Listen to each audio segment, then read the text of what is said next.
Hello everyone and welcome to From the Depths. So today I'll be showing you guys how to make a combustion engine. So the first thing you want to do is go over to your object and press B to enter build mode. So now that you're entering build mode, I would suggest using the line of symmetry with the N key. And there we go. Now that we've added it, just know that everything you build will cost double what it would normally cost because you're adding two things. So press E and go to the Engines tab and select Engine Block. So if you want your engine crankshaft to go in this direction, be looking in that direction when you set down the crankshaft block. So this boat that I built only needs 20 power, but I'm showing you this video just to show you how to build an engine. So we'll just see what it gets in the end.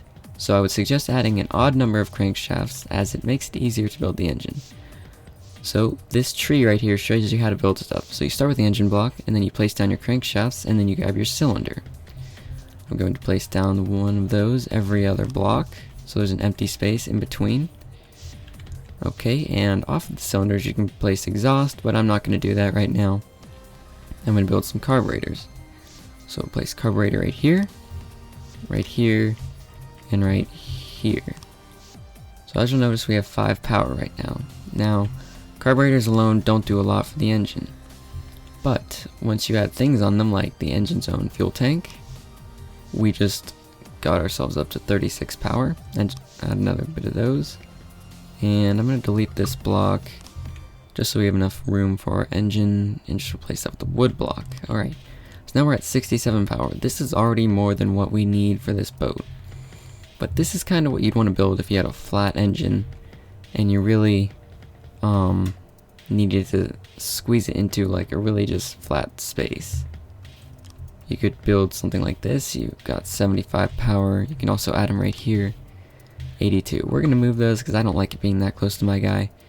When you have to remember, when you just start the game, you're not going to have access to the exhaust and the superchargers, so the engine's own fuel tank will be your friend in this situation. But once you played the game a little bit, you'll get these unlocked. Alright, so that's the first layer. If you really want to have a wide, strong engine, you can go out this far even. But, I mean, I guess I'll leave it. It doesn't pose too much of a problem, I guess. Now for here, I'm going to add these cylinders along right on top of the crankshaft in the same pattern as I did on the side. So we have 108 power. I'll add a carburetor in between. And I like to add exhaust on top, because exhaust do give you power. Just one in this situation, but that's still a lot. Now if you add it here, that'll give you 10. 5 per exhaust that you add, because we are adding 2. Got 33, but I'm going to see if I can put more efficient parts right there. And I'm actually going to delete that and put a cylinder here, see what that does with another exhaust. The exhaust isn't doing us too much right now. I'm going to add a carburetor right there, another one right here, another one right here, and another one right here. Now we have these slots, which we can add a supercharger here. So we have 161, we're going to add 2 superchargers, connecting to 5 blocks in total, one here, one here, one here, one here, and then they're going to share this one. So there we go, now we have 218 power. Now if we delete this block, actually I'm not going to delete this block, whatever, who cares. But if we were to add engine's own fuel tank, that would get us to 196. So in this situation, you'll want to add a supercharger.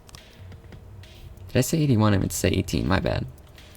Once again, in this situation, we're adding it to one of its own carburetors and 2 shared ones. And that'll get us to 372. That's a lot of power, guys. Now we're at 483. We can also add them here. 585. 673. This thing is a beast of an engine, but it will be expensive. You have to remember that when you're building things like this, it will cost you. The power does not come cheap, just like in the real world. And once again, we can also add them right here if we really need to. Obviously, that's not necessary for this build, but I will add it right there. So if I delete this engine zone fuel tank, we go back down to 670. If I add a supercharger, it only brings us back up to 710. So we'll want to leave an engine zone fuel tank there. It really depends on where you place it in the situation. If your supercharger is going to be touching multiple carburetors, I would suggest putting it there, but if it's only going to be touching one in this situation, then it's really not a good idea. You should just put a fuel tank. Alright guys, so that's about it for this video. I'm just going to test out the vehicle and make sure the engine works, which as the bottom corner right here, you can tell we have 731 power, so it does work. As far as for this ship, it's going to be a bad thing for us that it has that much power, because you'll see in just a second when I give it a little bit of gas, we're moving, we're going, but when I give it full throttle, too much. Oh, okay, we're actually, now I don't like that. It's tipping up too much, but anyways, this isn't a video for the build of the vehicle, this is a video for the engine, and if you actually want to stop the engine, just press G and T together. But when you're like in the build menu and you press G, it does give the engine power. It's kind of annoying, but whatever. Anyways, that's your engine. It's by no means cheap to build, but you do get 731 power. Basically, just follow the principles of start with the engine block, then the crankshaft, then go into the cylinder and either add an exhaust or a carburetor. Once you're at your carburetor, you can either add a supercharger or an engine zone fuel tank. So basically guys, that's about it for this video. I hope it helped you, and if it did, don't forget to leave a like and subscribe. I'll see you next time.